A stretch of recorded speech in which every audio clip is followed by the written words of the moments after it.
doing their job. They're leading this fight all over the place. Statistically, old people are the problem.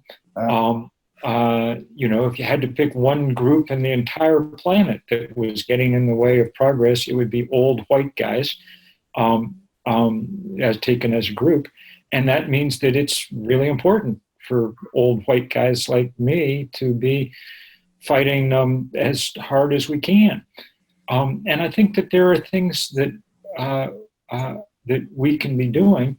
One of them is lining up behind and in support of those communities that have taken the brunt of this fight. Frontline communities, indigenous communities across this continent and around this planet are rightly in the lead here, and we should be figuring out how to follow and support their work. And I think that we shouldn't, out of our kind of old-fashioned desire to have everybody all get along or have everything be bipartisan or, whatever, we shouldn't, we should be willing to accept that these are actually communities with a great deal of wisdom about confronting power. And confronting power, particularly the power of the fossil fuel industry, is our task. Second thing I'd say is that one of the things that older people can do more easily than young is take risks.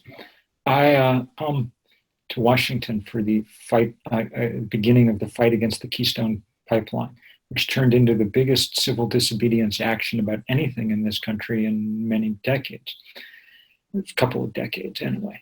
And when I wrote that letter, one of the things I said was, I don't think young people should have to be the cannon fodder here, because if you're 22, an arrest record's probably not the best thing for your resume. One of the few unmixed blessings of growing older is, past a certain point, what the hell are they going to do to you? And so it was with some pleasure that I was a lot of people with hairlines like mine that were arriving. Now, we didn't ask people as they got arrested, how old are you? Because that would be rude. But we did, cleverly, I think, say, who was president when you were born? Okay. The two biggest cohorts came from the FDR and the Truman administrations. Wow. On the last day of those protests, there was a man arrested with a sign around his neck that said, World War II vet, handle with care. Wow. He was so old, he'd been born in the Warren Harding administration. Okay, that was powerful. And one of the reasons it was powerful was that the young people who were there got to see their elders behaving in the ways that elders need to behave in a working civilization, not being the kind of greedy, I've got mine, I'm spending my grandkids' inheritance, whatever thing that we've developed in this country.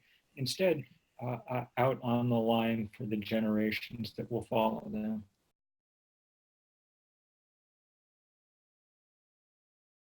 But there are things we can do even in, when Washington is closed off from progress as it is at the moment. We can work at the state, local level. We also can work on the financial system.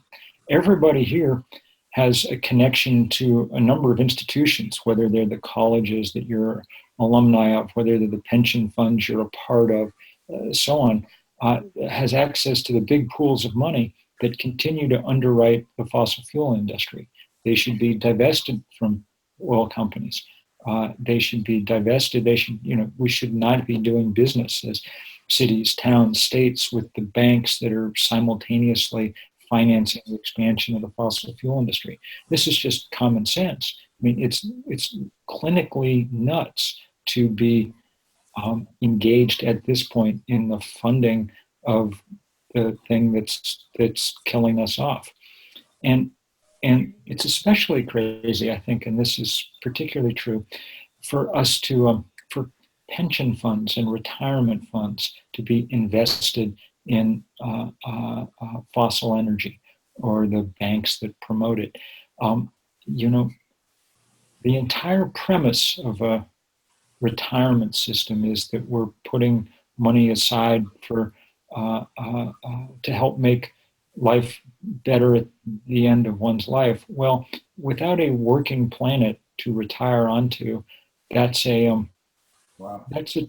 that's not a doable proposition.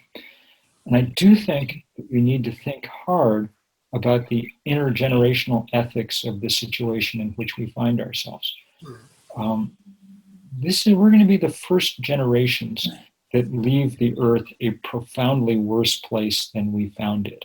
Okay, and that's a heavy burden, and one that we should do everything we can think of in the waning years of our existence here to correct in at least some small way.